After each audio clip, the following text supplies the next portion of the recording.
Unless otherwise indicated, Ratchet Book Club is intended for a mature audience. Viewer discretion is greatly advised.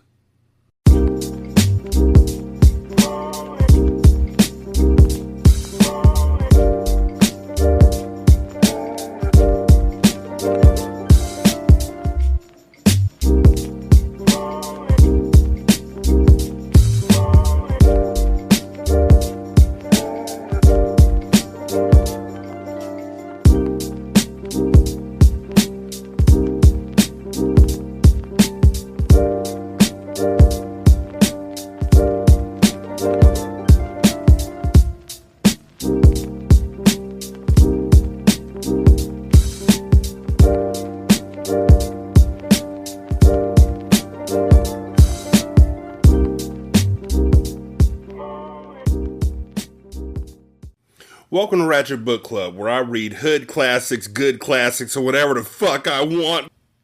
Cops and robbers. Tracy was wearing the black leather shoes and Chanel perfume that she had gotten from Bruce's gifts. Oh, yeah, found out. Don't remember if I told y'all, because, COVID and shit. But she never grows up in this book. It stops when she turns 17. Take that as you will. Bruce came religiously to sit around in her house and in her company, incensing her neighbor Rahima. Tracy was practically through with him after receiving more than $400 worth of accessories. But Bruce continued to buy her things, hoping that she would stay with him. "Do you go with Bruce, Tracy?" Patty asked at breakfast. Tracy drank down a cup of orange juice. "No, Mom, we're just friends." "Well, he's buying you a lot of stuff lately." Tracy grinned and said, "I know." "You don't like each other in a relationship way?" "No, Mom, God." Patty looked at Tracy with a smirk. Using people is not the way to be. Ain't nobody using him." "Okay, but what goes around comes around. Take it from your mother, girl. I know this to be a fact," Patty warned, walking out of the kitchen. Tracy thought about her mother's relationship with her father while heading to school. "I'm still young," she told herself. "I'm just having fun right now. I'm not going to be dependent on guys all my life, but while I'm young, why not enjoy it?" Tracy entered school that morning with a new project on her mind. Bruce had been conquered. "Hey, Joy, does Timmy still go with that light-skinned girl?" "No, they broke up weeks ago," Joy said, frowning at Tracy's lack of knowledge on the recent gossip. "You walked my way to class, right, Joy?"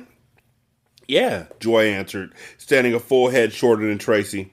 "Well, let's walk and talk then." "So why are you so worried about Timmy all of a sudden? You think about getting with him or something?" Tracy answered with a smile. "I don't know." They dodged the other students as they walked through the hallway. "Well, I wouldn't get involved with him if I was you, because he's always in trouble for stealing and stuff." "For real?" Joy nodded. "Yup, girl. Guys be after him all the time. But I like that boy's eyes, though. He got some pretty-ass eyes." Wham! Timmy walked out of the boys' bathroom. Joy's eyes popped, surprised to see him. "Speak of the devil," she said. Timmy grinned with sparkling green eyes, strolling tall and slim with rusty brown hair. "What, y'all was talking about me?" "Yeah, I was just telling Tracy how much trouble you be getting into." "Hey, don't believe her, Tracy, because I wanted to make you my girl." That escalated quickly. Tracy was shocked. Timmy was reading her mind. Things were happening too fast. "Don't listen to him. He don't respect women," Joy warned, leaving Tracy alone with him. "So where's your next class at?" Timmy asked Tracy. Tracy smiled and said, "Around the hall." "Can I talk to you now, Tracy? I'm free." "If you want to," she answered, glancing at his greens. Tracy had turned down Timmy's offerings before, but like he said, he was free, and she was more than ready to move on from Bruce. "So what's your number?" he asked, taking out a pen to write it on a scrap of paper. Timmy was confident that she would oblige, and Tracy gave it to him with no hassles. She then asked him for his number before they parted ways to head to their classrooms. Timmy, a sophomore, walked down the hall in the opposite direction. He stopped and looked to see if anyone was spying him. An accomplice had told him the combination to the locker in front of him. Timmy got it open and searched through it. He searched up and down the hallway as he took the polo baseball cap along with the Sony Walkman radio, planning on selling them. Timmy had a second locker to hide his stolen merchandise in until the heat cooled down. "Nigga, Can there be any person that she likes who isn't like in some way, shape, or form a fuck up? Like, seriously. Bruce is the closest one, but he has an imaginary friend. Hey, Tim, what's up, man? Asked a golden brown toned friend, all this colorism, sitting at the long cafeteria tables inside the lunchroom. You know me, cuz. I'm just hanging in there, making money and things, Timmy said, taking a seat to join him. See that girl right there? Golden Brown asked, directing with his eyes. Yeah, Timmy said, following him. I'd love to be her boyfriend. Forever, cuz. Timmy smiled slyly. I been hit that, man. She had a nice little something. For real? You had her? Her and her girlfriend. Golden Brown shook his head, grinning with admiration. Damn, cuz, how you be getting them, Tim? Oh, that's right, you got them green eyes and shit. Timmy laughed. Everybody think I be getting bitches because of my eyes. All my cousins have light eyes, and they don't get half the ass that I get. So you trying to tell me they don't even notice? Timmy shook his rusty brown colored head. Nah, I ain't saying that. You know the girl's gonna notice. But just because I got green eyes don't make me get the ass no quicker than the next nigga. Golden Brown contested. Yes, the fuck it do. Let me get some hazel ass eyes. I'd have many and plenty bitches. They laughed as the bell rang for the next period. Damn, Mark Bates shouted after opening his locker. What's wrong, Mark? The girl with the mask. Somebody got my shit. His curvy, wait for it, light brown companion wanted to laugh, but she held it in. She had slipped the combination to Timmy before first period. Well, what'd they take? She asked, faking concern. My hat and my Walkman, Mark thought for a moment. You know what? That boy Timmy is good for stuff like this. His curvy light brown companion had to cover up. That green-eyed pussy? Nah, I doubt if it was him. Mark thought about it and went with his intuitions. Yeah, he may be a pussy, but he do be stealing shit. That motherfucker think he's slick, but I'm gonna whip his ass. Watch me. Mark walked off and began looking up and down the school halls, stairways, and bathrooms, searching for Timmy. He then stormed into one of Timmy's classes. He cared nothing about interrupting it. Timmy had his shit. Mark stepped right up to the desk and asked the teacher if he could speak to Timmy out in the hallway. Timmy looked up from his desk, knowing it was time to Hollywood, or in other words, played a perfect role of innocence. Well, what about? The short brown teacher asked. Do these people have names or just colors? Colors, colors, colors, colors. I am an author walking. Colors be talking. Don't get no names because the book ain't. I don't know. Fuck it. It's too early in the morning for this shit. And yes, people, it has taken me weeks to do this episode. Do you know why it's taken me weeks to do this episode? Because I fucking don't like this book. Like, I am certain that for other books, I will blaze through it, but this shit is just meandering and just vapid. That's the word for it. It's vapid.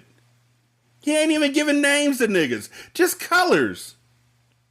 Blue came around the corner. Blue's actually a name. That's my boy. Red's a color. Like, nigga, can't you use stuff like that? But no, everybody gotta be golden brown or dark brown or light-skinned, light brown, red bone. Sheesh. She looked towards Timmy. Timmy frowned at her, expecting conviction. I had some things stolen from my locker, and I think he had something to do with it. What? Timmy shouted towards them both. Dude, I know you ain't getting loud with me, Mark said to him. Man, people better stop putting my name in shit, Timmy responded. Watch the language, Timothy, the short brown teacher said. Well, can I speak to him outside in the hallway? Mark Bates asked again. Why are we giving full names? It's Mark. We know who Mark is because you actually said his name. Yeah, he's just Victor's boy. But he's got a better role than Bucky. So we know him. You ain't got to say Mark Bates in the midst of something. You said Mark earlier. Dude, I know you ain't getting loud with me, Mark said to him. So why do you go back to Mark Bates later on? Be my guest, she agreed. She had never liked Timmy anyway. That'll get a nigga fired. That'll get a nigga fired. You know that this is going to lead to a confrontation and you let them go out into an unsupervised area because you feel a certain way about a kid. Yeah. Pack your knives and go. Man, I don't even know what he's talking about, Timmy said, not budging. Shit, I ain't slow, he thought to himself. What's the problem in here? The disciplinarian came in to ask. He just happened to be in the vicinity and heard the confusion. Who the fuck is a disciplinarian? Ain't the teacher who's the discipline? Is that the principal? Do schools have disciplinarians? Is that an East Coast thing? I don't know. Did they stop doing that in the 80s because they realized having a disciplinarian for a school is probably like having a cop in a black neighborhood? They're not going to do anything good. Well, this student feels that one of mine had something to do with the stealing from his locker, the teacher answered.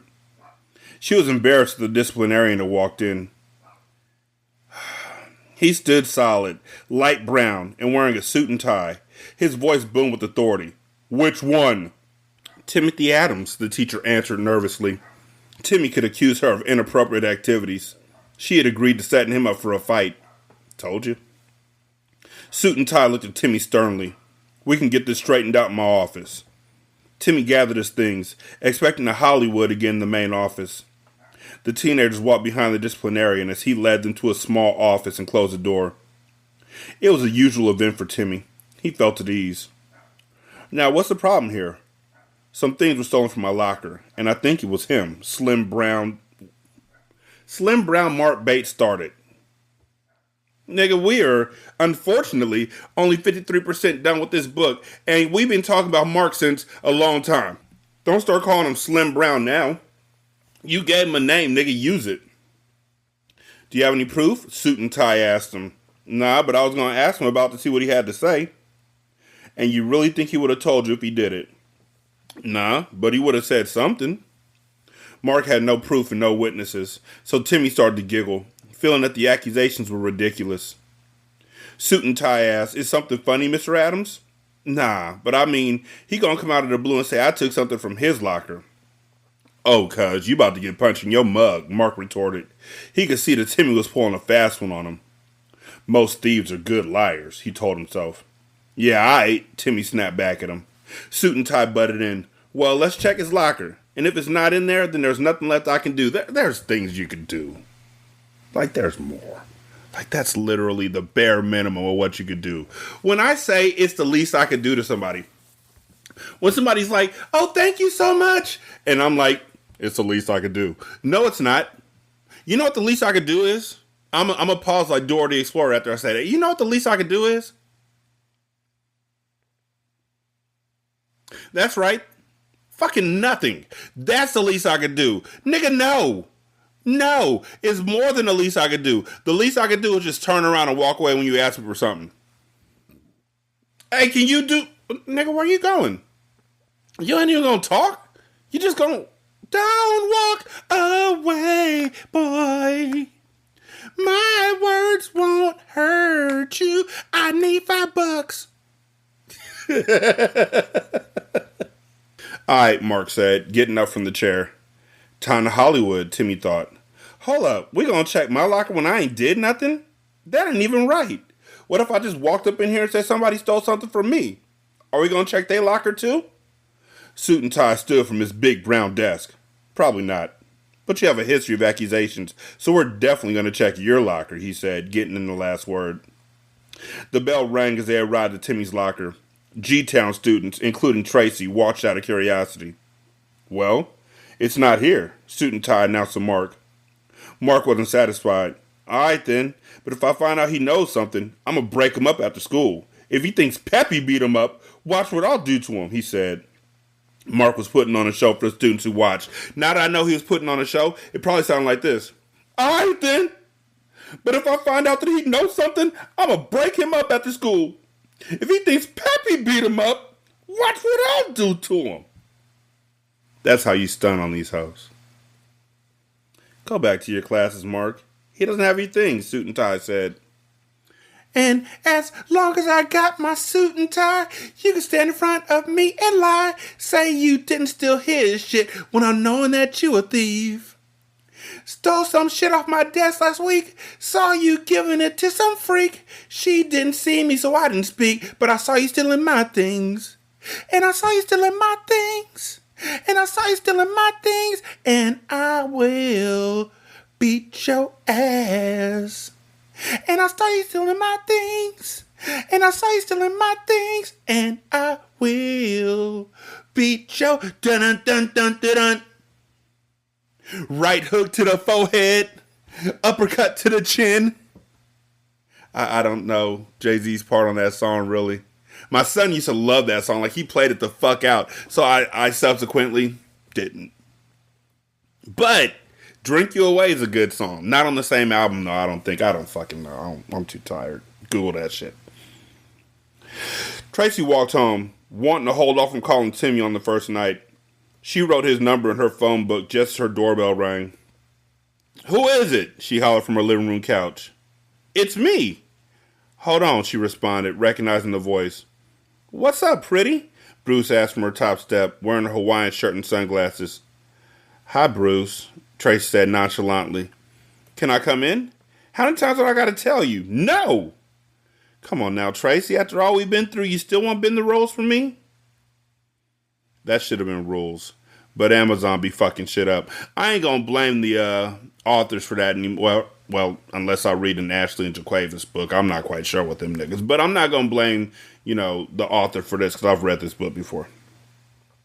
Tracy stopped letting Bruce in her house when no one was home.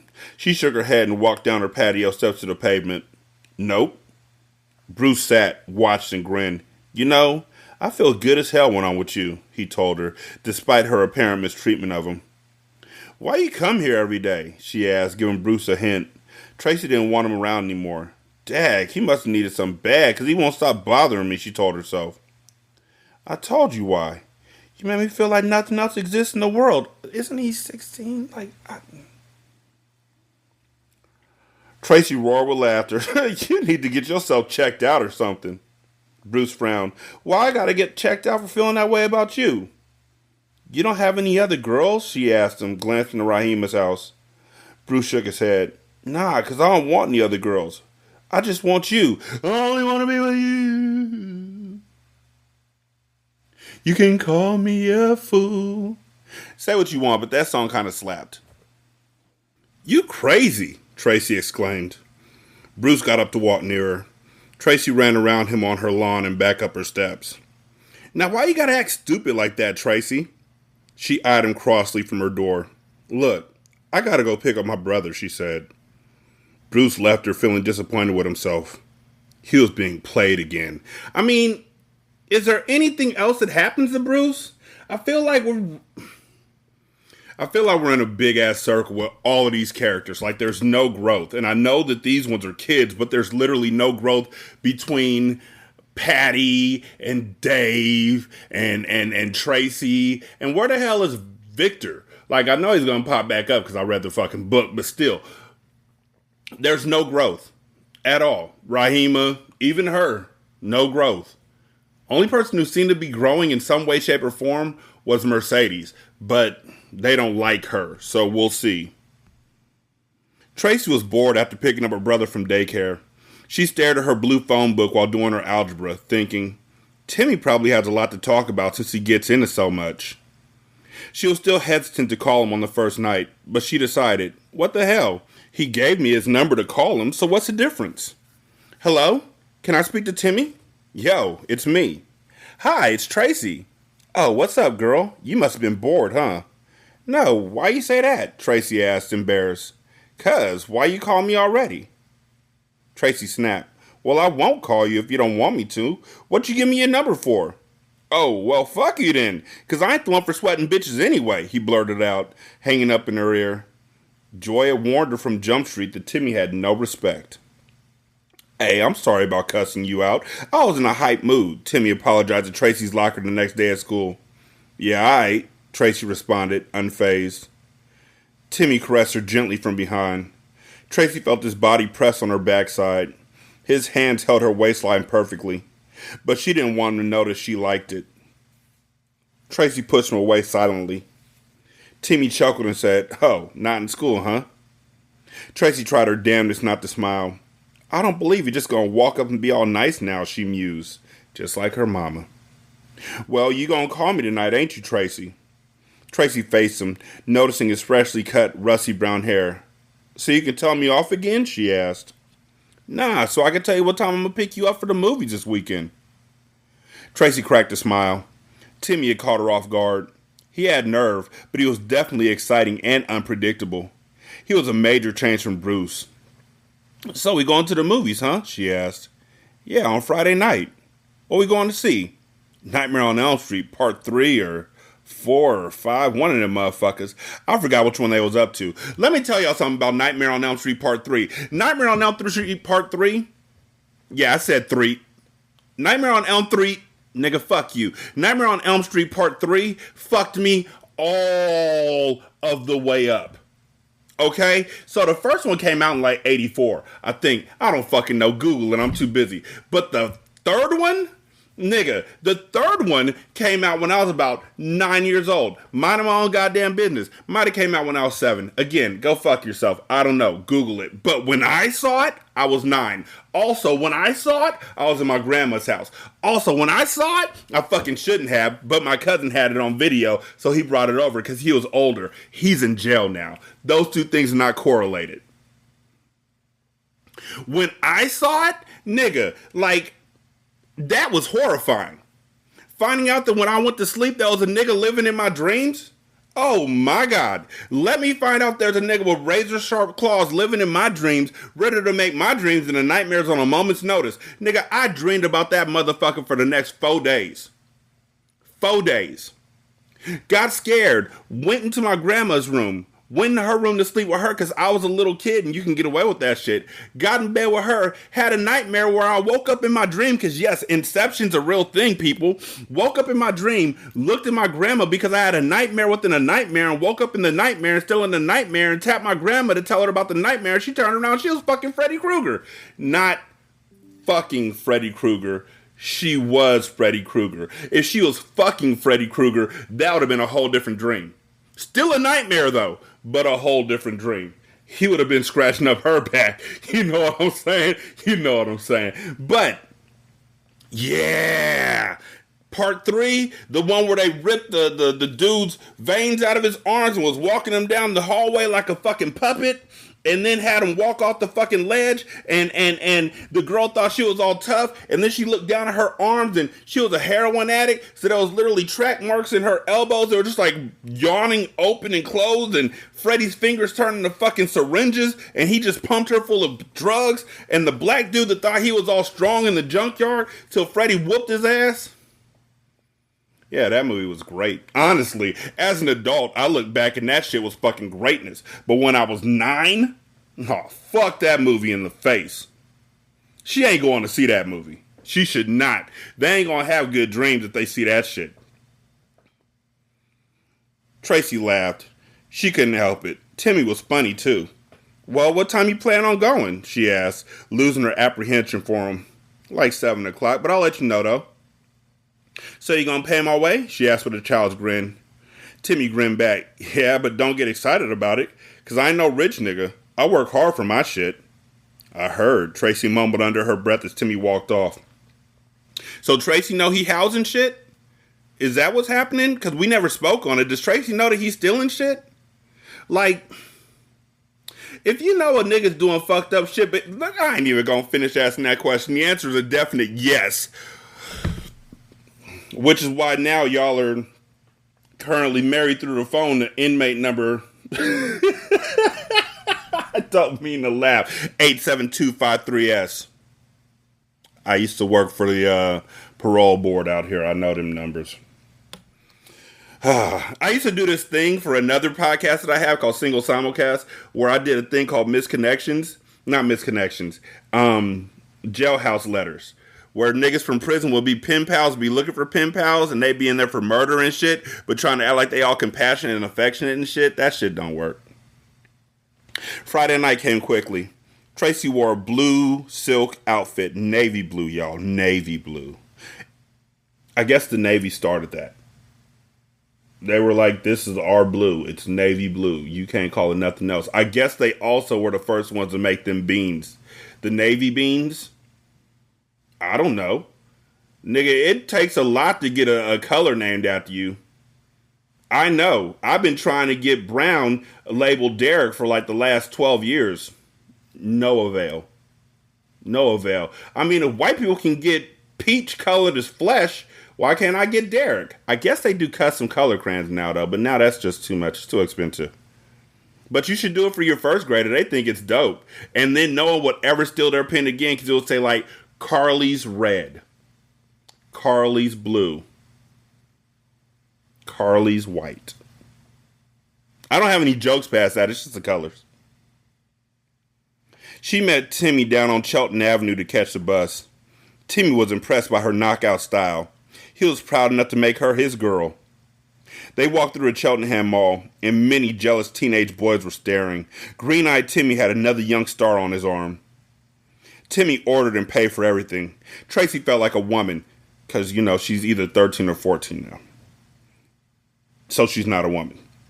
They took a seat in the theater, and Timmy promptly wrapped his arm around her. He grabbed her tightly when the scary parts came, and gently during the love scenes. Right, because there are a few of those in that movie, too. Even though, aren't they in a fucking facility for youth? Like, not a jail, but it's like a mental health facility. Like an intake facility. Huh. He made Tracy feel secure. He never left her side to get popcorn or anything, and she enjoyed his company. After the movie, Timmy walked her to get ice cream while holding her hand, and Tracy wanted him to finish the job. He had proved himself worthy of her. He had class, and he made her feel good, so she wanted to repay him for it with good love-making. What? You gotta talk to me like I'm stupid, Bob. Why do we keep talking about her having sex? Yet Timmy had other thoughts in mind. He didn't have anywhere to take her at the time anyway. They rode the bus back to Tracy's house, and he was anxious to leave her. "You're not even gonna kiss me goodnight?" she complained, standing at her door. "No, but I do have something to say to you, though." "What?" "From now on, you're my girl, alright?" "Oh, you just gonna tell me, huh?" Timmy raised his brow. "What, you don't want to be?"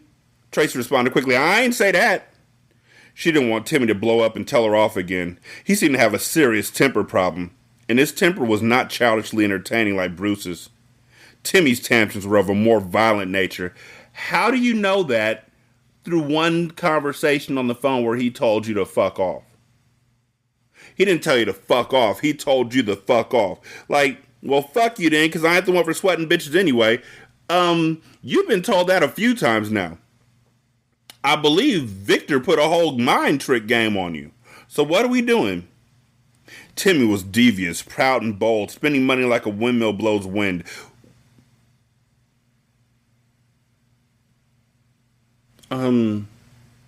What? What? Like a windmill blows wind. What? Okay, so this was way before Google, so I'm still not giving them credit, but what? Like a windmill, and this is from ecavo.com/windmills. Even though if you live in Cali, if you live in Northern Cali, if you live in the area where you can go to the Bay Area, you fucking seen windmills, so you know one good thing, which is that they don't fucking blow wind. You know this out the gate. You know this, man. A windmill harnesses the power of the wind for purposes like grinding grain, pumping water, and generating electricity. Wind causes its blades to spin, turning kinetic energy into mechanical energy. It don't blow wind. It ain't a giant fan. My nigga, what do you think a windmill does? Like, do you just be looking at it and be like, ooh, I want to stand in front of that. It's probably hella cold over there. Like, what the fuck? What are we doing? What? No. Tracy was weak for adventure, a fiend for fashion, and a money hawk. He took her downtown to the Market Street Gallery in the Chestnut Street that Saturday afternoon, where he bought her huge triangle-shaped gold earrings with Tracy etched in gold across the middle. It's on the cover of the book. You can look at it yourself. He bought her leather pants with matching pocketbooks. He then charmed Patty into liking them with his greens. So he cooks? He makes greens? Or are we talking about money? Are we talking about weed? Are we talking about his eyes? Like, there's a lot of greens out there. Like, there's a color green. He could have been like, hi, I'm Timmy. This is my color crayon. It's custom. Timmy's green. See? He charmed her with his greens. Why the fuck is she being charmed by green eyes? Nigga, you's a whole adult. better not be being charmed by this teenage boy who's probably like 16. And if you're 17, that's a borderline problem. That's a big problem. Because when Tracy turns 15, whenever the fuck that happens in this book, then he turns 18, and that's just gross. It's already gross. The whole book is gross. Tracy lied to her mother about where Timmy's finances came from. And together, they were a match of teenagers headed for no good. Why? Because Tracy likes money? This nigga's a thief? Why is she headed for no good? How does that work? Does she start slinging drugs next? Is that what happens? Dag, girl, Timmy sure is spending a whole lot of money on you, Carmen said, sitting out on Tracy's front steps. She couldn't seem to take her eyes off Tracy's new earrings. I know, but I'm scared to tell him to stop. Nigga, why? Wasn't that what you were looking for in the first place? Somebody to cash you out? You ain't even got to give him no ass. He just cashing you out. Like, that's great. You don't have to have sex anymore. Go live your 14-year-old ass life. Carmen frowned at her, confused. Why would you tell him to stop? She asked. I wish he was my man, she thought to herself. I could use a bunch of new gear in my empty-ass closets. He's buying too much stuff for me, Tracy told her, like he owns me or something. That shit scares me. Where does he get the money from? Tracy grinned. Stealing. Carmen had already heard. She just wanted to see if Tracy knew. Yeah, that's what people told me, she said, smiling back at Tracy. And if he's stealing stuff, then that means that people are going to be after him. Tracy nodded. Yeah, I know. That's why I make sure that everything he gives me is new. You better make sure, Carmen warned her. They both watched as Tracy's neighbor, Rahima, approached her house, walking home late from school. Y'all still don't talk to each other? Carmen asked. Tracy shook her head, standing up to greet Rahima. Their displeasure with one another had gone far enough, and Bruce was no longer in the picture as far as Tracy was concerned. I'm about to make up with her, because we was only fighting over Bruce, and I don't talk to him no more, she answered. Yeah, because that makes it all better. I mean, you literally stole her man. My hair like this swing, yeah, hey, pop it, pop it, pop it, pop it, yeah, hey, left foot pull, right foot pull, yeah, hey, don't fall, sleep, yeah, hey, steal her man, steal her man. That's what you did. Raheem ain't got to forgive you for that shit. You stole her man, she didn't steal your man. I can steal your man. I can steal your man. Now I know y'all singing the song. It's a Taylor Girls if you want to look it up on Spotify. You're welcome.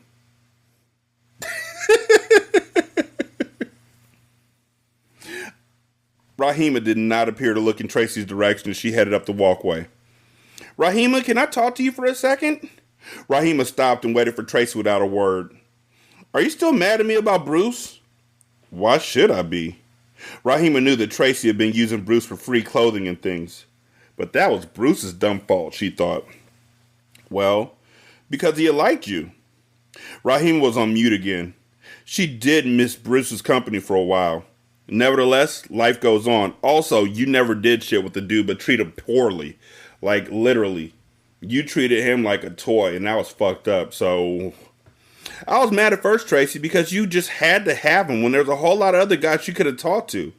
But I can't say that it's all your fault because he did try to talk to you. Yeah, because I didn't tell you about the time when he asked to come in my house, Tracy alluded. Yup, Carmen added. Y'all should never fight over a boy because most boys will do it to anything that moves. We really won't. Like, I really fucking hate that statement. Anything that moves includes animals, cars, bicycles, paper airplanes, windmills. We're not doing it to anything that moves. And it's such an overused statement. It takes two to tango. Like, boys will have sex when the time is right. That I don't know. Like, a dude writing that is just as bad as a lady writing that, but it's even worse when a dude writes it because he fucking knows better. Dude, did you see Bob fucking that Miata last night? There was a rolling bottle going down the street. You know what Clyde did? That poor dog.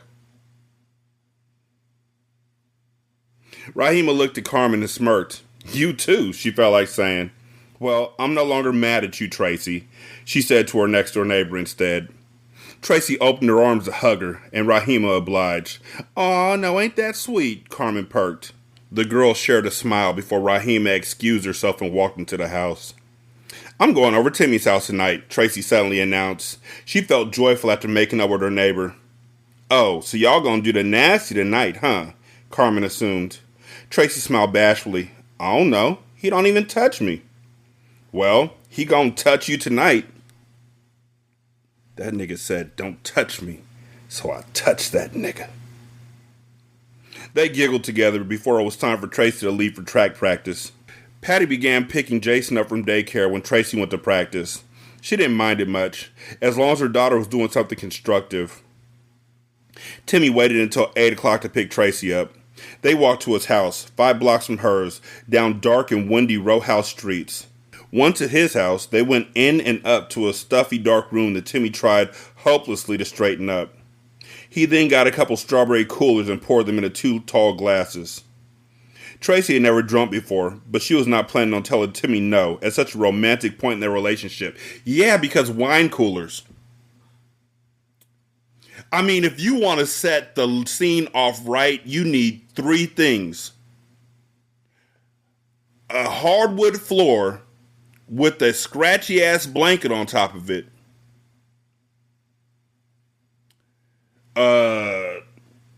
That nigga Aaron Hall singing Don't Be Afraid on repeat.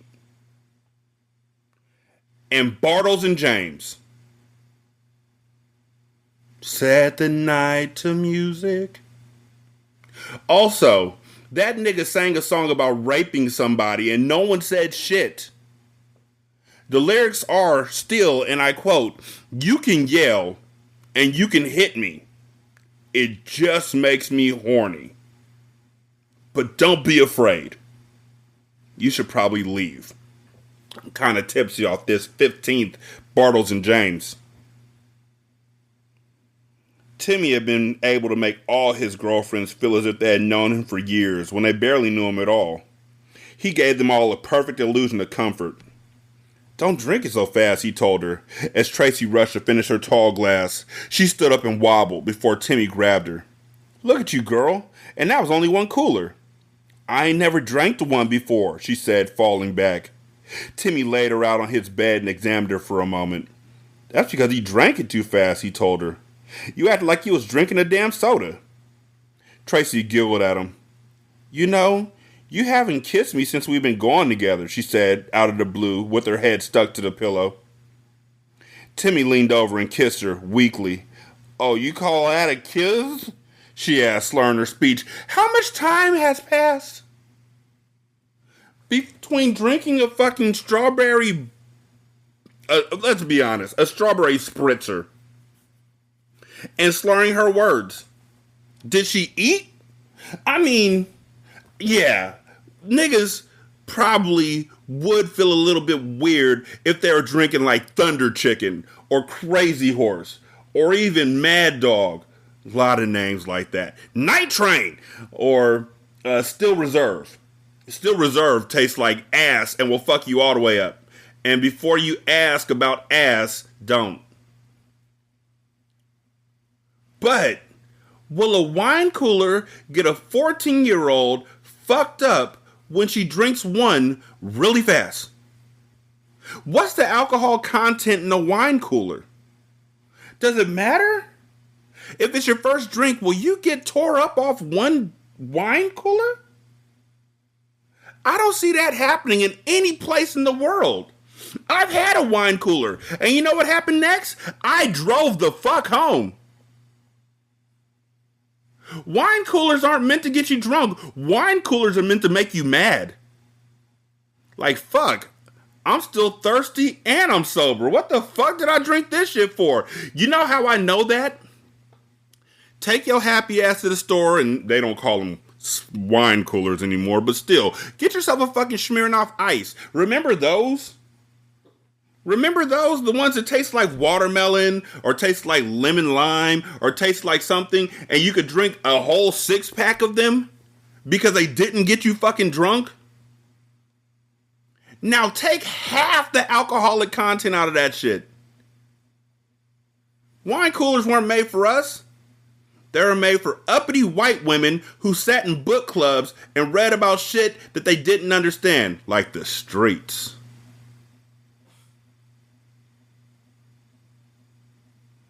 Timmy laughed. Girl, you drunk as hell. Well, you did this to me, boy. Timmy x-rayed her curvaceous body. Tracy was wearing a long yellow skirt and a white silk blouse laced with gold. But something was missing. Where are my earrings? Timmy fumed. Tracy slurred with heavy drunk eyes. In my crib, Timmy. Why? I mean, they literally put 5 eyes behind why. So they want you to think she is fucked all the way to fuck up. Like, nigga, please. This is just... I mean, you can't do research because you're fucking with minors. So you can't give a 14-year-old a drink and be like, here, drink this.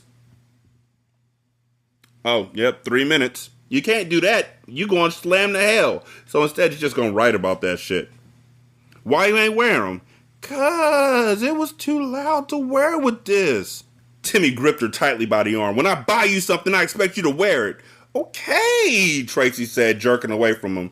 Timmy looked at her from head to toe, trying to decide what he wanted to do with her. You want to make love? He asked. I don't have no choice. I know you want some. That's why you got me all drunk and shit. I ain't stupid, boy. Nigga, one wine cooler. Wine cooler. You know what? Fuck it. I've gotten complaints from some of you that when I call out to my my Siri or Google or whatever, it fucks up your whole day. So I'm not going to do that on here. I'm just going to blank out that part and then ask the rest of the question. What's the alcoholic content of a wine cooler? Here's what I found from ehow.com. Wine coolers have a similar alcohol content level to beer, generally between 4 and 7%. God damn. Really? Really? I guess I'm just stronger than most people. I didn't feel a fucking thing. I was just like, this was horrible. Pass me that gin and juice, which was actually its own bottle. Gin and juice together in a bottle. Seagram's tried to break the bottle later on and stab somebody to death with it, but it wouldn't break. Just said, dink! So I hit that nigga with it. Necessity is the mother of invention. He sat down beside her. Oh, time for me to take all emotion out of my voice because this dude's writing another sex scene for a fucking 13 or 14-year-old girl. He sat down beside her and ran his hands over her breasts. Tracy struggled to turn herself over, feeling good. Timmy asked, what you doing? Button down my blouse, Tracy told him. He did, along with unfastening her bra. Take off my skirt. Timmy did that as well, as Tracy lifted up her legs. He then stood up, shut his door, and started taking off his clothes. He pulled the covers back when he was fully undressed and climbed in with her as their naked bodies met under the sheets. Tracy kissed up and down his chest, and Timmy responded with a long, wet kiss on her lips. In no time at all, Tracy was stimulated. She pulled Timmy's body on top of hers and grabbed his private parts to do to honor him herself. Not even gonna fix that. Don't give a shit. Timmy was shocked by her assertiveness as he held her firmly by the waist. Tracy squirmed, enjoying it. She ran her hands up and down Timmy's smooth spine as he breathed heavy in her ear while uttering undistinguishable expressions of bliss. Tracy's snug fit made the sex more desirable. Oh, girl, Timmy squealed, increasing his speed and losing control of himself. His hands ran through Tracy's head and all over the bed as he tried desperately to grab a hold of something. Tracy squeezed him even tighter as she felt her body becoming rigid and tense. Timmy's last attempt to calm himself was unsuccessful. He began to vibrantly kick his legs and beat his hands against the pillow as he pushed his naked, perspiring body as close as he could get to hers. All the while, Tracy continued to caress him roughly. Timmy had done it right as he inhaled and exhaled deeply to regain his energy. His eyes rolled up towards the ceiling, and the cool breeze chilled them, blowing in from his open window. That was good as shit, he told her. Tracy smiled and leaned over to kiss his pinkish lips. 13, 14? Either way it goes. Doesn't matter. This nigga writing about it. I don't know.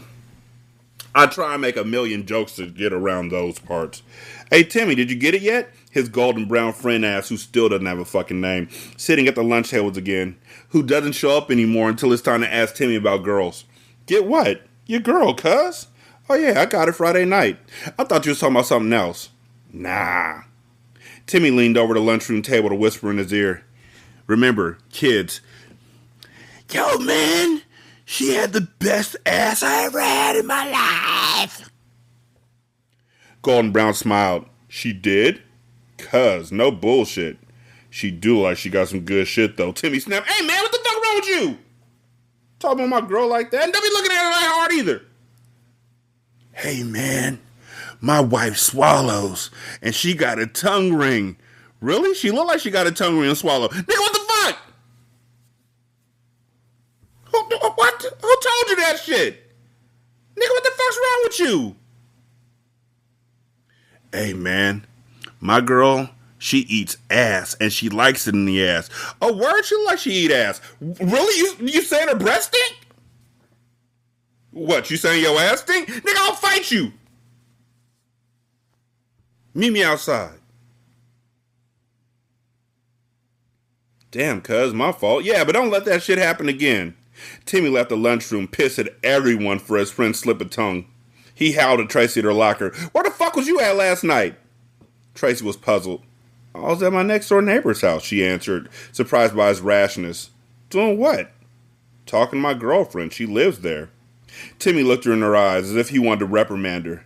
If I find out you wasn't there, I'm gonna break your neck. So this nigga is abusive out of nowhere, but won't fight Golden Brown Mark Bates when he steals his shit. I guess most abusers are cowards overall. But, I mean, in this book, I thought the rules were just like that old song. If you're a badass and you know it, throw them hands. Also, if you want to get a new car, go see Cal. Y'all niggas who ain't from Cali don't know that shit. Nothing about Cal Worthington, his dog spot. Tracy was confused and frightened. Unlike Bruce, she suspected that Timmy would do what he said. The hell's he pissed off about now, she asked herself. Timmy seemed to always be on the verge of an explosion. Hey, what's up, rah-rah? Bruce asked on the way to Tracy's house. What you speaking to me for? I thought you liked Tracy, Rahima asked him sourly. Bruce decided not to respond to her while taking a seat on Tracy's steps. Rahima stared at his back, standing inside of her doorway. She got a new boyfriend now anyway, she added vengefully. Bruce faced her, with his eyes flaring in shock. How long she been gone with him? Ask her. It ain't none of my business to tell. Well, you told me that she had one. She would have wanted me to do that. Bruce is puzzled. How come she didn't tell me then? He thought to himself. Then again, maybe Rahima's lying to get back at me. I thought y'all was enemies, he quizzed. Not anymore. That was just you in our way. Rahima shut her door on Bruce's crushed face, feeling avenged. Where the fuck is Bucky at? Bucky should have popped up like 3 chapters ago. Not chapters, but like 3 pages ago to tell this nigga he ain't never gonna get nothing, and he a nut. Bruce got up to leave, inflamed with pulsating nerves. He spotted Tracy heading home from school, and he calmed himself as he waited for her on the sidewalk. Tracy wore a dark blue velour sweatsuit with red trimming running up the sides and accentuating her curves. Bruce wanted desperately to be loved by her, but Tracy tried to ignore him and walk on by. Hey, you not even gonna say hi? Hi, Bruce, she answered blandly. Bruce cheered up with the sound of her voice. It's a nice sweatsuit, he commented, following her. Thanks. My boyfriend bought it for me. Bruce swallowed his rage. Who is he? He asked. Don't worry about it, Tracy flared. Bruce thought about snatching her arm, but Tracy marched ahead too quickly for him to react. Tracy continued to her house, thinking about her situation with Timmy. He was too compulsive. She opened up her door and tossed herself on the couch. Victor appeared in her daydream. She never stopped wanting him. She felt like going to the playground to see if he was there, playing ball or hanging out. Tracy went to pick her brother up from daycare and saw Victor anyway. He stood out in the sun in a blue terry cloth Fila sweatsuit. A small gold V hung on a link chain around his neck, and his hair was freshly cut, as always. Yet, as usual, he was spending time with another girl. Tracy met his eyes, still feeling controlled by him. Victor was still her first love, but he hadn't spoken to her for nearly a year. Victor was there again, in Tracy's eyesight view, on her way home with her brother, and his companion had left him. Once he spotted Tracy walking back with Jason, he walked over to their side of the street and sat on the hood of a red Dodge Omni, holding an unlit cigarette.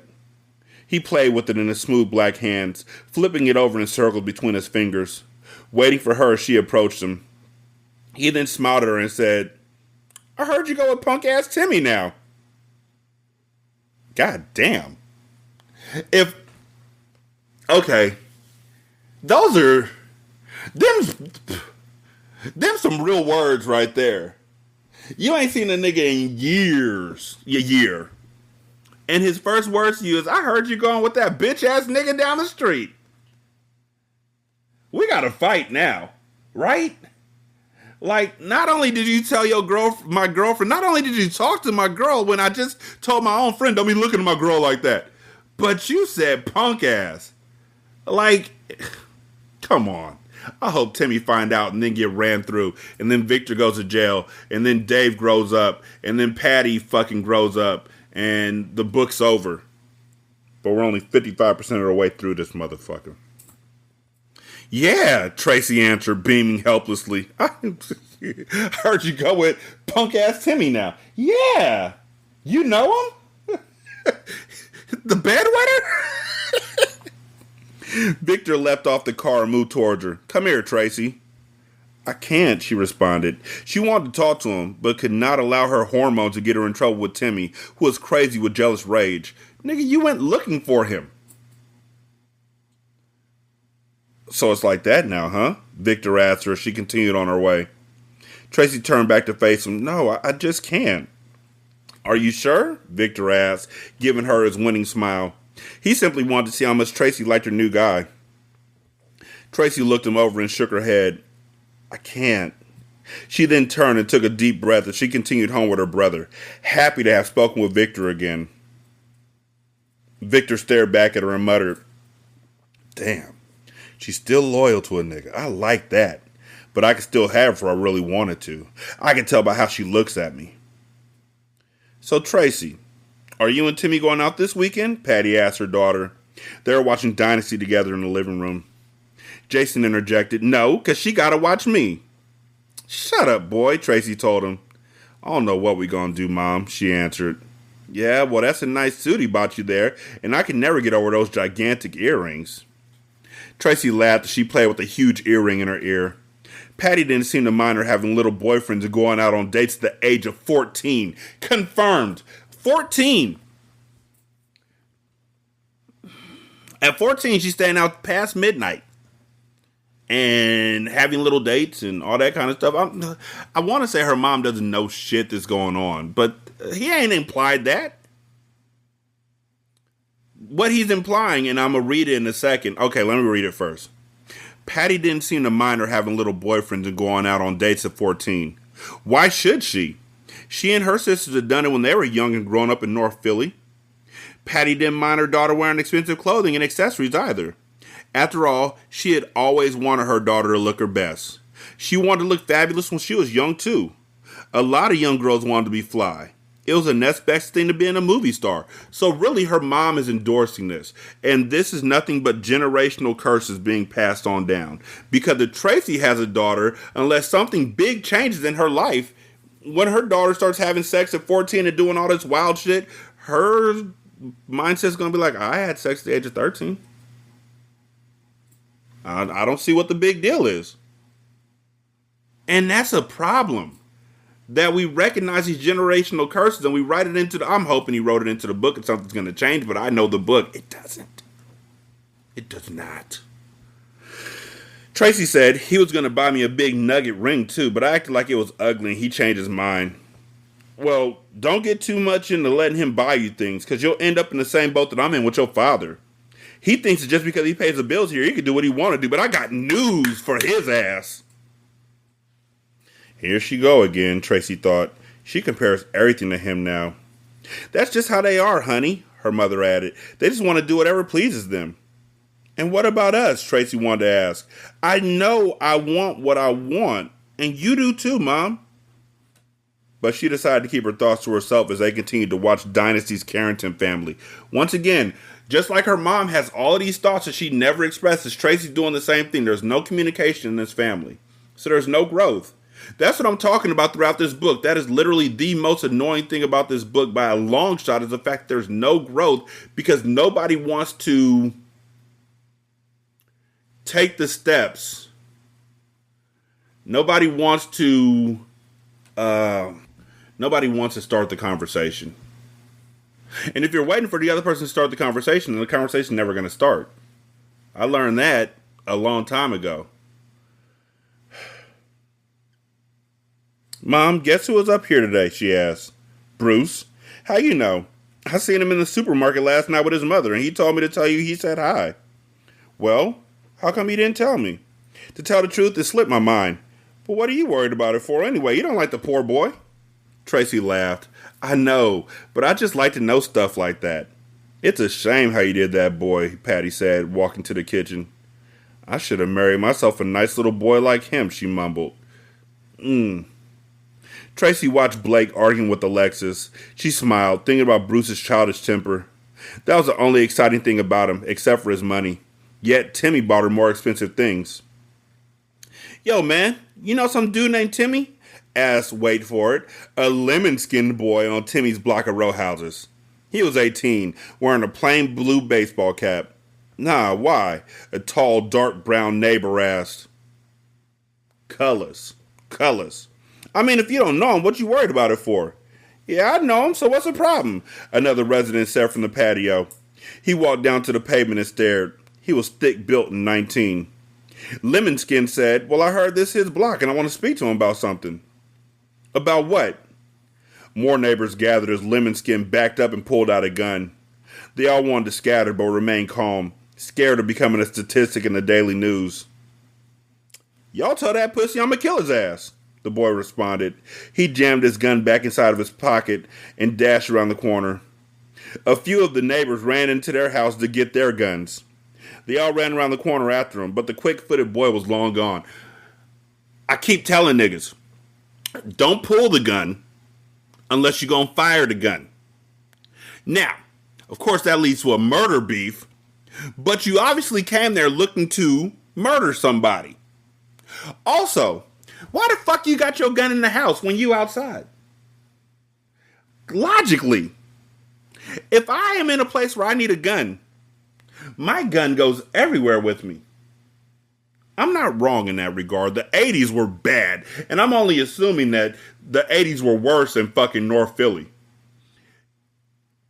Will Smith don't even talk about North Philly. And that nigga's from West Philadelphia, born and raised. Only 2 minutes after the incident, Timmy walked around the corner with Tracy. All eyes were glued to them. Yo, man, come here for a minute, the thick-built neighbor said privately. He didn't want to alarm Tracy. What's up? Timmy asked him. Some dude just came around here and pulled a gun out looking for you. A light-skinned dude? Yeah, why? You stole some shit from him? Aw, man, that was Doug. He a nut. He probably didn't have bullets in the gun, Timmy responded with a chuckle. Tracy waited for him at his door. Hey, Tim, man, you better watch yourself, boy, thick-built warned. Timmy had just turned 16, and he was headed for jail or the morgue. I paused because I felt like it was dramatic as fuck, but really it's out of nowhere. Like, yeah, the nigga steals. How the fuck did he steal from the 18-year-old? What did he steal from the 18-year-old at school? And why are you pulling a gun to counteract it? It must have been the nigga's Game Boy. He probably was on a certain level on Tetris and was keeping it in his locker because he didn't want the batteries to die on him. But batteries die, my nigga. Like, there's no stopping, especially with a Game Boy. Them batteries died hella quick. And those no color. So you had to wait for the street light to hit it so then you could see your next move. So you do one move and then you pause. And then you unpause, you do the next move real quick. Y'all kids don't know the struggle. Tracy asked, what was that about? Oh, don't worry about that, girl. Everything's taken care of. Timmy hugged her and snatched her firmly by the backside. Tracy threw her arms around him. They kissed, and Timmy hastily led him to his room, where they undressed, going at it again. Tracy walked to the avenue. Walked to the avenue store? Walked to the avenue what? Just walk to the avenue. I'm telling you, my nigga, like, you really gotta check what they be writing about you in Amazon. Like, you can't just be letting these niggas post any old shit about you. Because I know you put avenue, right? I know you put something, right? The corner store? Nope. I just looked in your book. Tracy walked to the avenue to get some morning cereal for Jason. Wayne Avenue was empty. Tracy looked around, feeling peculiar, and decided to walk ahead to the supermarket. Summer had just begun. All the public schools had been let out 2 days earlier. It was hot and sunny, and Tracy figured that there should have been a crowd of people out on the avenue. Tracy came out from the store and noticed a lanky boy wearing a red hat with a C on it. That's backwards. Maybe a Cincinnati hat? But why are you wearing a red hat with a C on it? That don't make no sense. That ain't how this works. Better wear a Boston hat. She paid him no mind. The boy then glanced at her and turned his head quickly away. Tracy thought about it, wanted to take another look. She turned in his direction just as the boy ran past and grabbed the chains from around her neck, pulling a few of them off. It happened too fast for her to even let out a cry for help. Tracy cursed him, feeling helpless. He had dropped the two smaller chains, but he had gotten away with the larger, more expensive ones, a Gucci link that Timmy had bought her, and the herringbone that she had saved to buy only a year ago. "Mom, I got my chain snatched," Tracy mumbled, walking into her mother's room with tears in her eyes. Patty jumped up from her bed. "Oh no, girl, look at them scratches on your neck." She took her daughter to the bathroom and poured some rubbing alcohol into her hands to apply to Tracy's neck. What the fuck? If I tell you I just got chain snatched, what you ain't gonna do is pour some fucking rubbing alcohol into your hands like you just shaved me and... Surprise! You ain't putting no rubbing alcohol fresh on my neck from your head, my nigga. That's not how we do this. Ow! Tracy squealed, tinting from the sting. You see what he looked like? Tracy sucked in air to take in the pain. Yeah, he had on this red Cincinnati baseball hat. He was about my height and skinny. Tears streamed down her face. Which chains did he get? He didn't get all of them, did he? No, but he got my herringbone and that Gucci link that Timmy bought for me, Tracy whined, showing her mother the smaller chains in her hands. Patty grunted. How much that Gucci thing cost? Like $300, Tracy admitted. $300? Patty responded, expecting as much. What? Why you sound shocked if you're expecting it? What are we... And then, he didn't have no business buying you no $300 chain anyway, she commented protectively. She figured that any young man would act a fool about losing something that he had bought for his girlfriend. But it wasn't Tracy's fault. So you gonna tell Timmy about this? She asked, knowing that he would worry her about it. I wish I didn't have to, because he's gonna get all out of shape about it. Watch, I know he is. Well, maybe you should stay away from him for a while, Patty suggested. Hey, or, if your boyfriend is buying you hella stuff and treating you like you're one of his possessions, maybe y'all should break up. That's motherly advice. Now, maybe you should duck the nigga for a couple days, because you lost his $300 chain, and any nigga would come up to you about that shit. Have fun. Only hours later, maybe you should stay away from him for a while. Only hours later, Tracy ended up on the avenue explaining to Timmy a blow by blow what happened. Timmy grimaced. So where was he standing at? I told you, right there, Tracy said, pointing at the spot. Timmy shook his head, frowning. He was nagging the hell out of her. You gonna tell me that nobody was out there? Tracy sighed. Jantel said that there was a fight that everyone went to see down the hill. Get the fuck out of here, girl. What do I look like? You told me that the whole avenue went to see a fight. Yeah, Timmy, dag. He angrily grabbed Tracy by the neck and pushed her towards the corner. I wonder if he grabbed the scratch marks. He probably ain't got no rubbing alcohol in his hands, though. She was like, ow! Won't you stop, Timmy? She pleaded. What you gonna do if I don't? Tracy's voice cracked. It's not my fault. Why was you down here wearing your chains in the first place? You probably just wanted to see some nigga. Timmy dragged her off the avenue by her arm. Get off me! Tracy screamed as he pulled her along. Shut up before I punch you in your fucking mouth. A silver Mercedes-Benz pulled up to the curb. The door swung open and Victor Henson jumped out from the passenger side. Yo, what the fuck is your problem, man? He yelled at Timmy. Tracy was stunned. What? Timmy responded hesitantly. Victor approached him as if he was ready to fight. You got a problem with her, man? Timmy backed away, still holding on to Tracy's arm. This ain't got nothing to do with you, he told him. Victor clenched his hands together and said, Cuz, I'm gonna tell you one time to let her fucking go. After that, you gonna wish you never heard of me. Timmy gave Victor an evil eye and let go of Tracy's arm. He then trotted down the street away from them, ready to kill. He had been embarrassed beyond belief. She gonna pay for this shit, he told himself. Fuck that nigga and his brother. You want to ride home? Victor asked Tracy. You shouldn't get in the car with him. He's a scrub. He's literally hanging up the passenger side of his best friend's ride.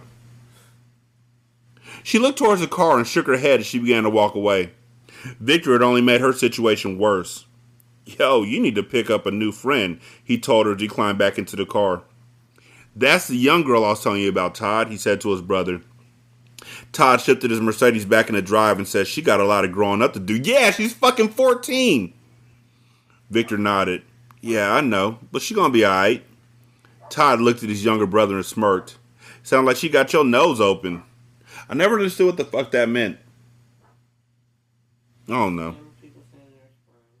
Yeah, I know it's an allegory to people being sprung, but got your nose open. Like, what the fuck are you smelling? Like, you got your nose open. You smelling the roses. You got your nose open. What the fuck are you smelling when you got your nose open? Pussy? Like, what are you smelling? They never go past that. Though that one never made sense to me. And wet behind the ears never made sense to me. And I feel like wet behind the ears is like a newborn thing, but I don't know, because you know what I've never tried to do is touch behind a newborn's ears. So why is it wet behind the ears then? Yes, I know their whole body is wet. It just doesn't correlate to me. It could be wet behind the kneecaps. That'll work. Wet behind the kneecaps is a great one. We should make that a thing. Make kneecaps a thing again. Macca. Even though Tracy felt much admiration and respect for Victor's actions, she was still dedicated to Timmy. But he didn't speak to her for 3 days. Each event made her feel strangely closer to him, yet further apart. She was learning him, his pain, and his loneliness. She understood the violence and crime were Timmy's means of letting out his frustrations. Nigga, you didn't want to go out with Travis because he smoked weed. Tracy remained loyal and at his command at the ball games, the parties, the movies, and every other place he took her to be showcased. Timmy no longer allowed her to hang out with girlfriends like Carmen, who had a reputation for being loose, nor Rahima, whom he simply hated for being snotty and spreading gossip about him. And as far as Victor was concerned, he's too busy for me anyway, Tracy thought. I'm not going to be one of his girls, she told herself. She preferred to be with Timmy, despite his attitudes. At least he was consistent. Damn, cuz, who's that? Timmy's tall, dark friend asked. Jay watched Rahima walk up to her house. Go ahead and find out, Jay, Timmy said, knowing better. Hi, Jay said to Rahima. Jay was a basketball addict, morning, afternoon, and night. Hi, Rahima responded, opening her door to go in. Jay asked, can I talk to you real quick? That's alright. Timmy giggled as Rahima went in and closed the door back. See, man, I told you, that bitch a nut. Nobody gets along with her, cuz. Tracy came out and overheard him talking about her neighbor.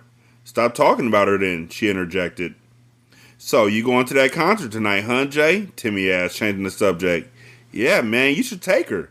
It's going to be Run DMC, Houdini, LL Cool J, the Fat Boys, then White Beastie Boys, cuz it's going to be live. Let me tell y'all something about a conversation my wife and I had, since it ties into this whole thing. We was watching something. Can't remember what it was. Doesn't really matter. I was with my wife. Everything else fucking faded away.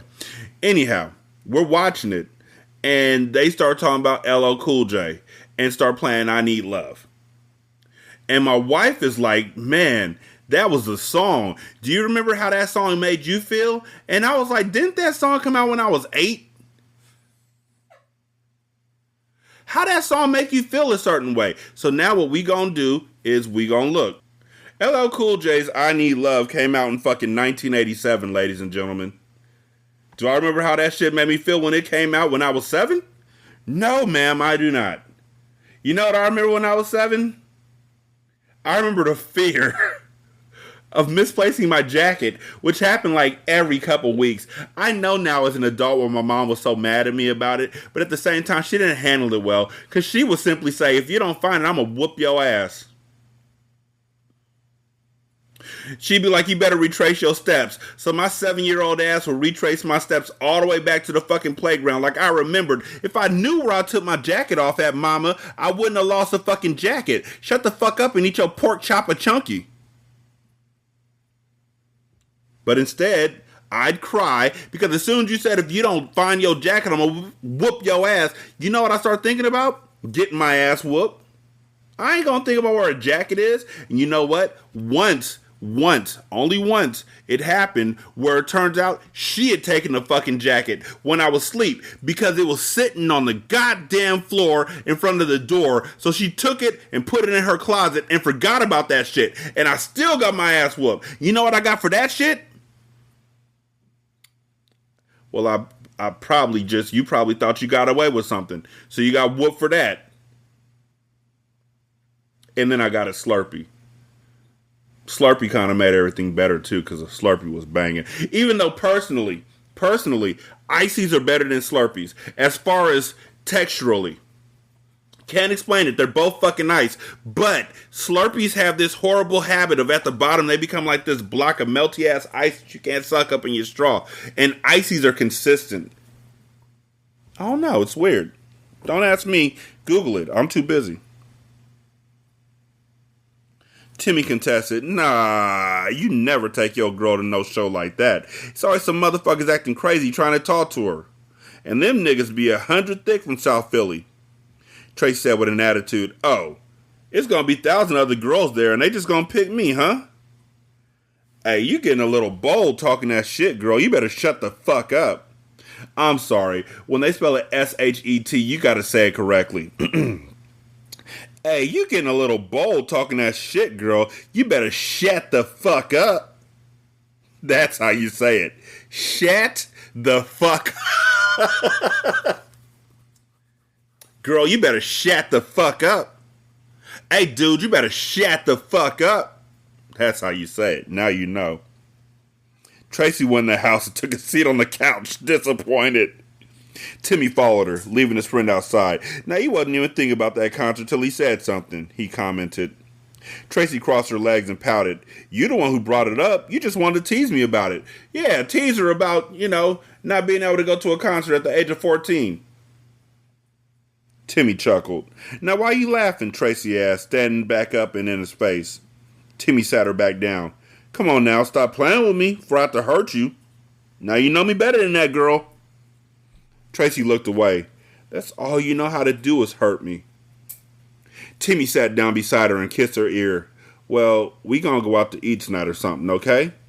I don't want to, Tracy said with a long face. What you want to do then? Because you're not going to that concert. I'm telling you that shit right now. Let's go to the movies, Tracy suggested. Timmy nodded his head. All right, we could do that. Going to the movies with Timmy became less exciting for Tracy. Their relationship was slowly falling apart. They always ended up in bed, no matter what they did. Timmy was whipped. Tracy knew it. There was no longer any foreplay to stimulate her, and they were always in danger for someone chasing after Timmy. It was more than Tracy could handle. They couldn't go out in peace. Timmy was constantly watching his back. I never felt scared all the time when I was with Victor, Tracy thought to herself. But he never really took me anywhere. I'm tired of this, she complained. She and Timmy ended up naked again, inside of a hotel bedroom that one of Timmy's older friends had gotten for him. What the fuck? 14. If you see a 16 and a 14-year-old walking up to a, you know what? The older friend got the room. I don't know how fucking old they were. And I know that when we were 17 and 18, we were getting rooms at the Holiday Inn. Even though I think you're supposed to be like fucking 25 before you fucking get a room. Timmy asked while stretched out on the bed. What are you talking about? Look, we went to the movies, right? I'm talking about how we always do this routine stuff. Timmy laughed. I thought you said that I was full of surprises. Well, I was wrong, and the only surprise you have is doing things without warning. Timmy looked puzzled. So? That's still a surprise. Tracy yelled, putting on her clothes. Well, it ain't shit new! Timmy gripped her arm. Where are you going? Tracy snapped. Oh, wow. I'm not even 15 yet, and you think I'm your fucking wife. Timmy thought about it. Yeah, we are kind of young for this, but that's what makes it cool. Well, you act and look old enough, he told her, pulling her back in bed. What? Tracy sighed. Come on now, Timmy. This is boring. I want to go home. Timmy frowned at her. So what you saying? Tracy thought for a moment. Did you treat your other girls like this? What does it matter? Because I didn't think you were this possessive. Well, you're my girl, right? But I still need room and freedom. What? Timmy snapped. Okay, you want freedom. Get the fuck out then. Timmy led her to the door and pushed her out. Tracy pleaded, see, why are you getting mad like this? 'Cause I feel like it. Tracy yelled through the door, you a pussy anyway. Timmy rushed out in a fury, wearing his drawers. He chased Tracy down the hall, caught up with her and punched her in the mouth. He then banged her head on the wall and threw her to the carpeted floor. Now, call me a pussy again, bitch. Tracy ran to the elevator and rode it down to the lobby level with a busted lip and a headache. She wept and sucked her lip as she walked to catch a bus back home. It was 10 o'clock, and Timmy had humiliated her for the last time. She was tired of him. Tracy got home and snuck into her bedroom, not wanting her mother to see her. She wiped the tears from her eyes and iced her lips. It was the first time she'd ever been beaten on. She felt that she had experienced everything that makes a woman, as if she was in a bad marriage. I'm too young for this, she told herself. He don't own me. How you get that bruise on your lip? Raheem asked Tracy on the steps the next day. Tracy stared out at the street. Timmy did it. What'd you do? I told him I didn't want to be around him no more. And he just punched you in the lip? You know what? A good friend, in a situation where they see that you got punched in the fucking face, does not immediately ask, what'd you do? Unless they're asking, how'd you counterattack? That's the only way I want to hear what'd you do out of your face. If I say somebody punched me in my face, what'd you do? Oh, nigga, look. So the next thing I did was I went home, right? And I grabbed a hammer and a gun. Oh, you didn't mean that kind of what'd you do? You meant what did I do to deserve it? I'll see you later. Bye. We ain't having that conversation. I told him I didn't want to be around no more. And he just punched you in your lip? He kicked me out and chased me first, Tracy answered. She didn't want to tell Raheem that they had been inside of a hotel room. So you gonna quit him now? Oh no, Tracy mumbled. She wanted to hear what Timmy had to say first. Rahima grunted. I would quit him if I were you. Rahima went inside her house and left Tracy alone with a busted lip and damaged pride in 90-degree weather, while she watched her brother all day. Tracy had figured she had been through enough emotionally to last for the rest of the summer. Timmy and his friends prepared for a major theft inside of a department store. They drove to a suburban mall and waited until it was almost ready to close. With limited cameras and theft detectors, the only thing that concerned them were the aged security guards. Timmy unfolded a trash bag and started throwing in jeans and shirts as his friends followed his lead. Once it was half full, Timmy dropped the bag and pushed it under the clothing rack. He watched all sides for walker-bys. He then kicked the bag closer to the door. It was an easy nighttime job. Timmy and his friends made it out undiscovered and tossed the stolen merchandise in the trunk. Man, I told y'all it was going to be an easy-ass hit, Timmy grinned. Matt, the chubby brown driver, shook his head. Man, I don't believe that security. Basketball Jay said, yep, but we got to keep things low. Because we took so much, somebody put the word out on the streets for a snitch. Matt contested, they can't touch us anyway. We not in their district. Timmy retorted, y'all can talk that shit if you want, but I'm getting paid. Timmy had an increasing hunger for stealing since Tracy was no longer around him.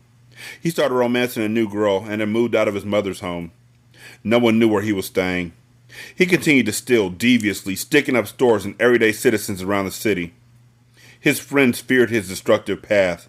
Timmy was developing into an all-out criminal at the tender age of 16. Y'all want to stick up that spot on 17th Street? Timmy asked his friends. He was visiting on his mother's Germantown block. They be getting paid in that bitch, y'all. I just peeped that shit, he said. Thick Built responded, nah, man, you crazy even be up here. Did the cops come to my house? Fucking right they did. I mean, they hunting for your ass, cuz. You better start wearing shades, Thick Built joked. Timmy didn't look as well groomed as he usually did.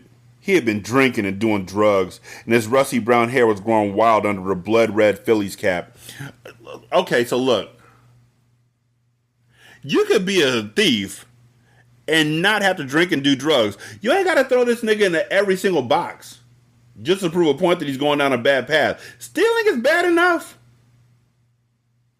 Oh, yeah, he's drinking and doing drugs now. Now he's really going to fucking get it. Don't forget about Travis. He was doing weed. We don't know where he is now. He's probably dead from a fucking weed overdose. Fucking weed head. Fucking eating his Wheaties every fucking day. Fucking weed. Weed and crack. Same fucking thing in my mind.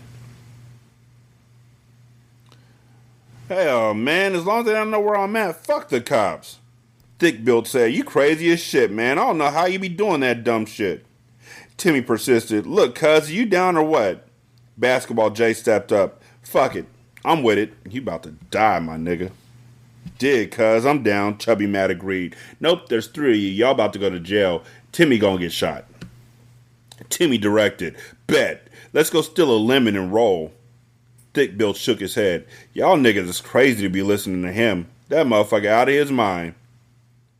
They went with Timmy anyway. Timmy left it up to Matt, the car specialist, to hotwire a car. They drove with the lights off until they were out of Dodge. Timmy then showed Matt where the place was. They got there in a hurry, filled with nervous energy. Timmy pulled out 2 small caliber guns, giving one to Jay.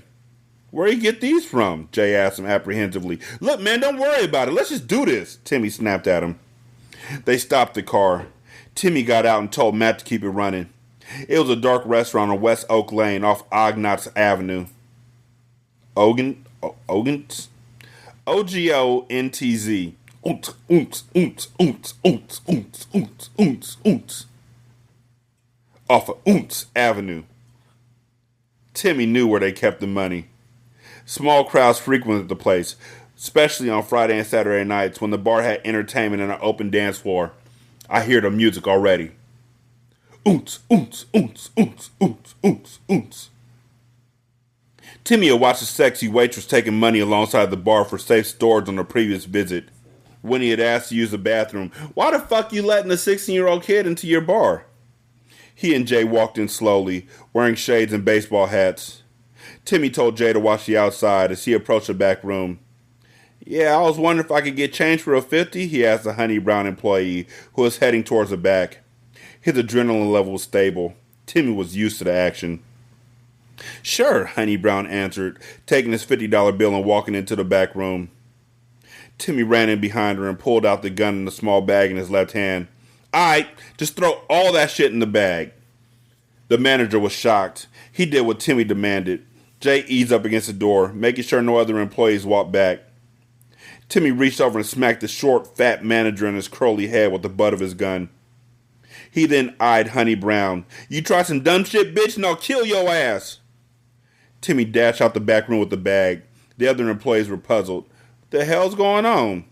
By the time they had gotten word that they were being robbed, the car was speeding up a side street. The angry manager ran out with his own gun in hand and decided not to shoot. He ran back and called his friend from the police force instead. 2 cruisers happened to be in vicinity. Oonts Avenue was a busy strip. Timmy was frantic. Yo, let me out right here, he yelled, only 5 blocks from the hit. Chubby Matt whined. Oh man, you gonna get us stuck with the fucking ride. Timmy leapt out the front seat and ran for the Broad Street subway. He took all the money with him.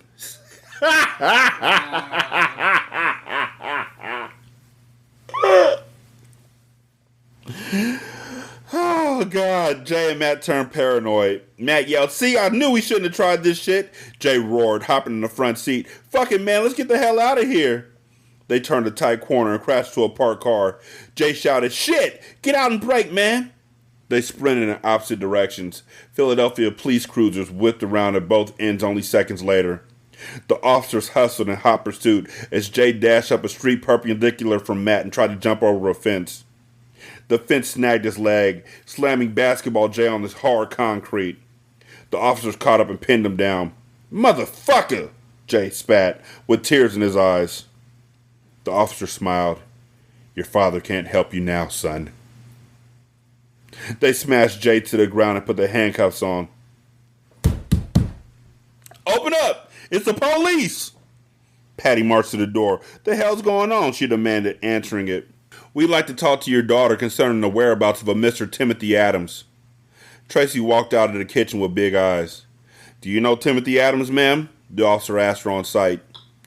Tracy's voice cracked. Yes? She squealed nervously. We calling 14-year-olds ma'am now?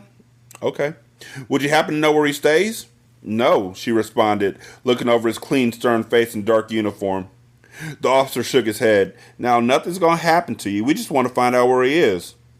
Tracy wouldn't have told him if she did know, but she didn't. No, I don't know where he is. I haven't talked to him in weeks, she answered.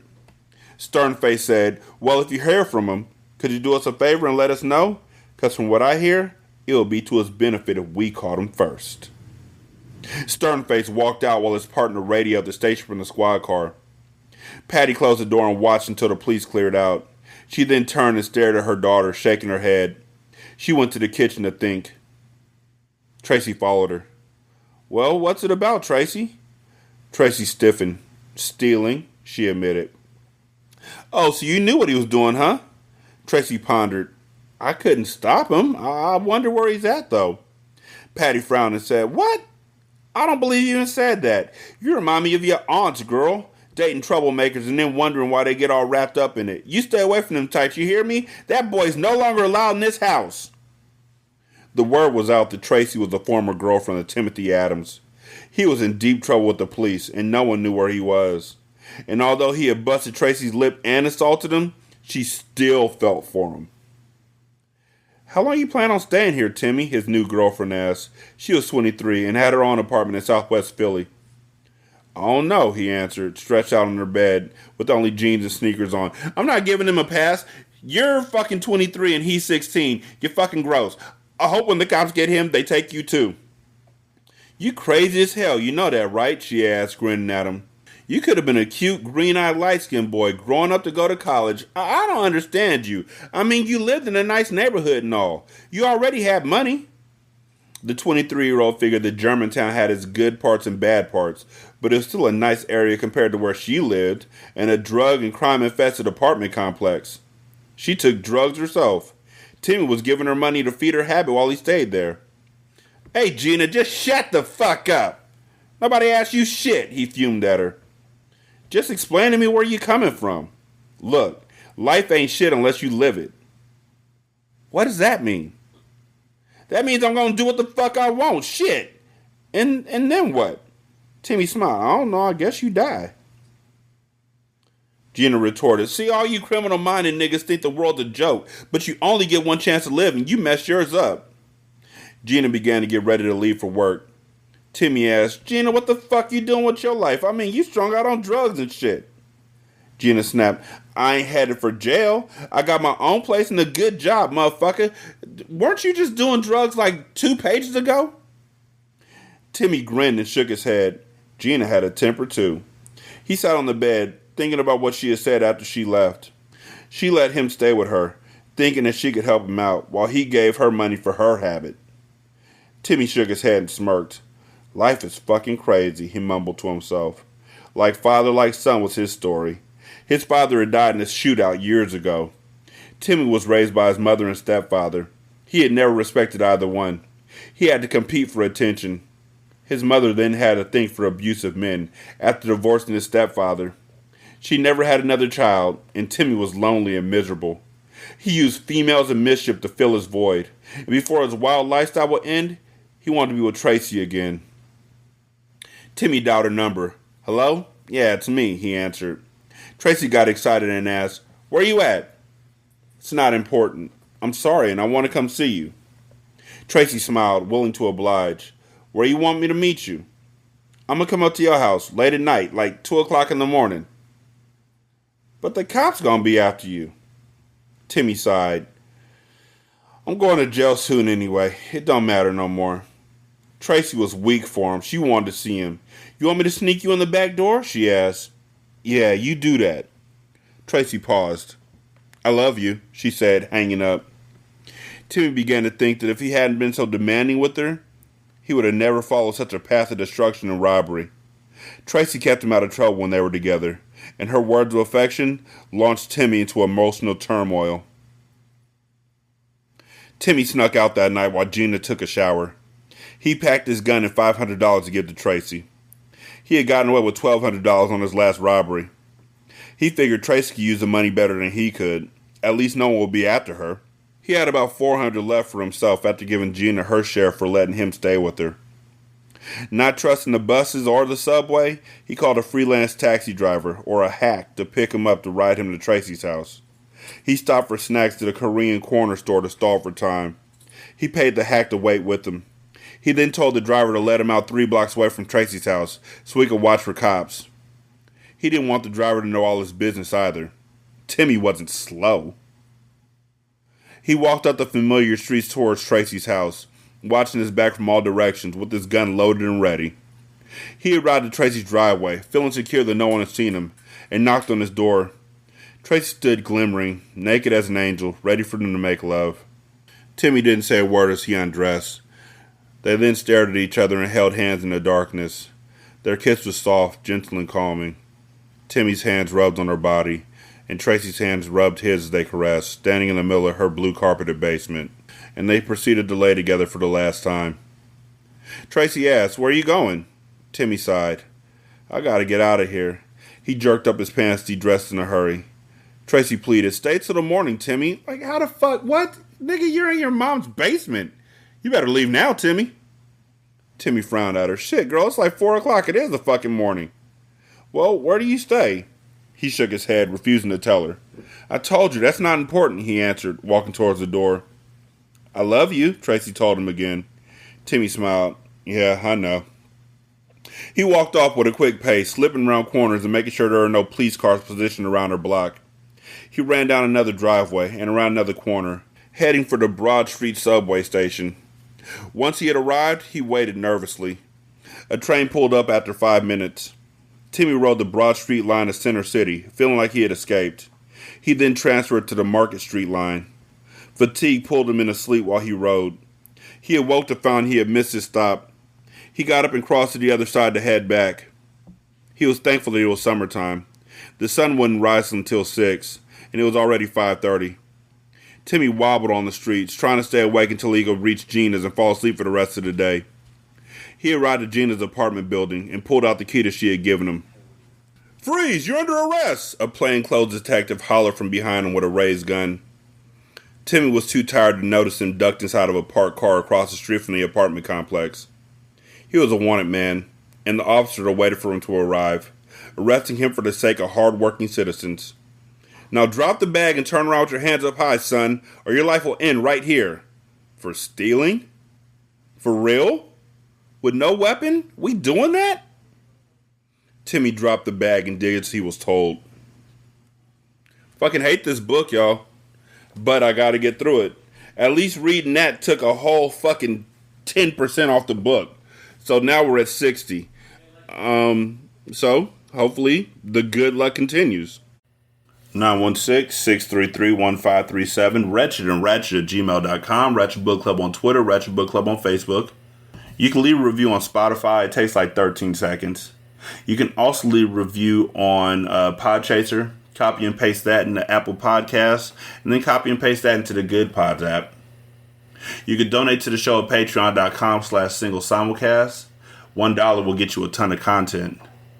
You can also donate to the show at buymeacoffee.com/sscast or on the Good Pods app. You can leave a tip in the tip jar. Thank you so much for listening. I greatly appreciate it. Y'all be good. I'm going to holler at you later. Peace. The